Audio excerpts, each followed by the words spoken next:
Mga bro, may bagong upgrade na paparating sa mga barko ng Philippine Coast Guard, at hindi ito basta-basta. Aselsan, isang kilalang defense tech company mula Turkey, ang napili para mag-supply ng dalawang 30mm remote-controlled weapon systems, o RCWS, para sa Magbanoa Class 97-meter multi-role response vessels ng PCG. Kung dati mano-mano, ngayon high-tech na ang dating. Sa ngayon kasi, ang mga barkong ito, tulad ng BRP Teresa Magbanoa at BRP Melchora Aquino, ay naka-arm lang ng manual 12.7mm heavy machine guns. Epektibo sa close range, pero medyo limitado ang capability pagdating sa mas komplikadong maritime threats.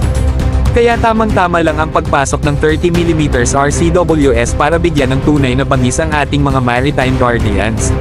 Ang Aselsan RCWS ay hindi lang basta mas malakas, ito ay automated, stabilized, at may electro-optical sights, meaning kahit umaalon, kayang tumama ng eksakto. Plus, controlled remotely yan, kaya mas ligtas para sa mga tauhan dahil hindi na kailangang exposed sa deck habang nag-ooperate ng armas. Ito rin ay isang malinaw na step up para sa modernization ng PCG. From law enforcement at rescue, nag-evolve na ang Coast Guard natin into a multi-role maritime force na kayang humarap sa piracy, smuggling, at kahit gray zone confrontations. At kung may bantang papasok sa ating karagatan, abay may 30mm welcome gift na sila, mga bro. At higit sa lahat, makikita natin dito ang diskarte ng Pilipinas na strategic at smart, hindi lang puro quantity, kundi quality at capability-focused upgrades. Mas konti pero mas deadly, mas accurate, at mas modern.